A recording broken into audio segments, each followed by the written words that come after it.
So far, we have considered two main routes of transmission. One is infection by coming into contact with something that has the virus on it. The other is infection through droplets emitted in sneezes and coughs. But some experts say there is possibly a third infection route.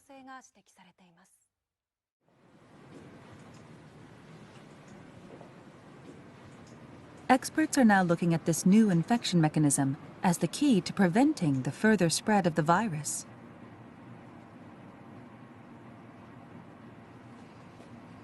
ただの会話の中で感染が広がっているとか、ある程度の距離があってもそれが広がっているような、そういった事例を見ると、通常の飛沫感染だけでは説明できない、非常に小さな粒子ということで、マイクロメーターの粒子、マイクロ飛沫感染とも呼べるような、そういった状況が起きたんじゃないかなというふうに考えられます。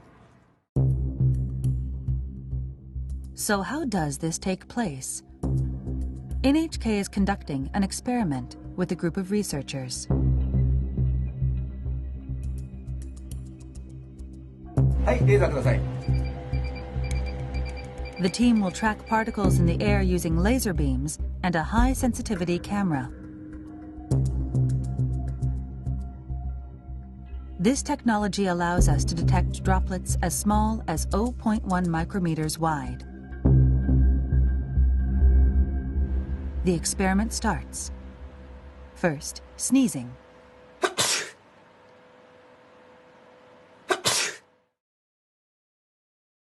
We can see a large droplet about 1 millimeter in diameter. It quickly falls. But let's look through the high-sensitivity camera.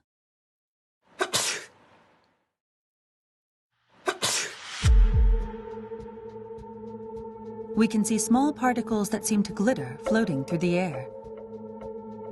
These particles are all smaller than 10 micrometers, or 1/100th of a millimeter in diameter. Let's take a look from a different angle.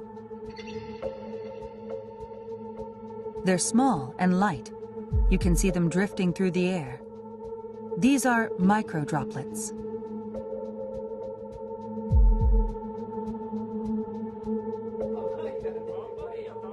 We're learning that sneezing isn't the only source of these droplets.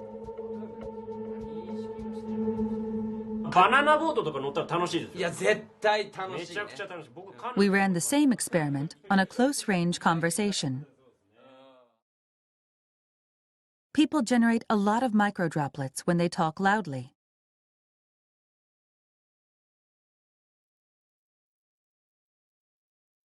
The droplets between these two stay where they are. They don't drift away.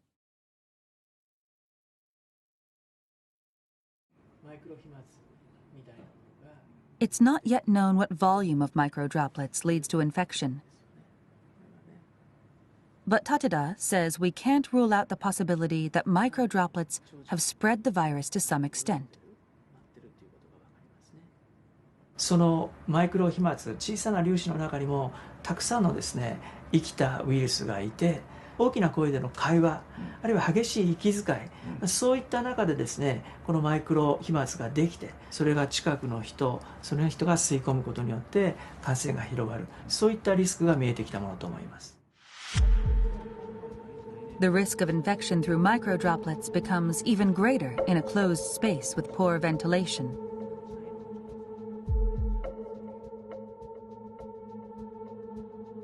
This lab is simulating the movement of microdroplets in an airtight room.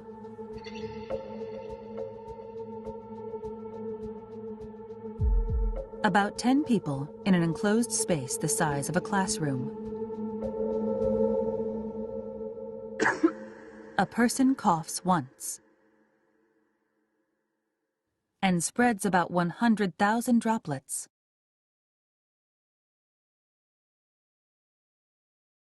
Large droplets are shown in blue and green.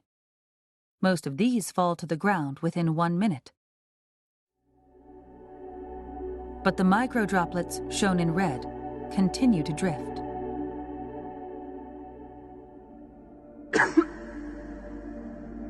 This simulation uses only microdroplets. 5 minutes later. 10 minutes later.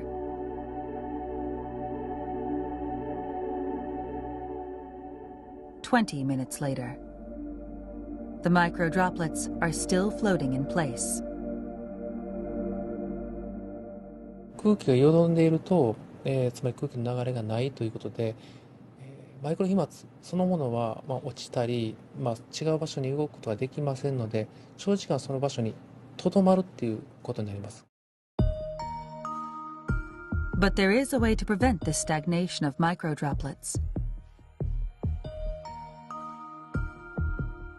Opening windows and increasing air circulation is believed to be effective.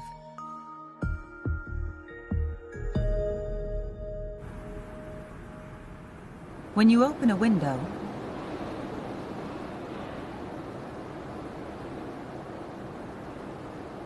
microdroplets are quickly swept away.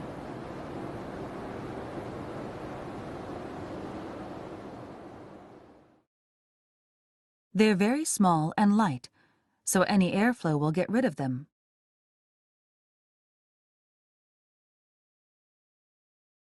できればですね、2箇所開けて風の流れを作ってあげるということが大事。それが1時間に1回でもいいから、そういうようなことをやることによって感染のリスクっていうのはかなり下げることができるようになるんじゃないかなというふうに思います。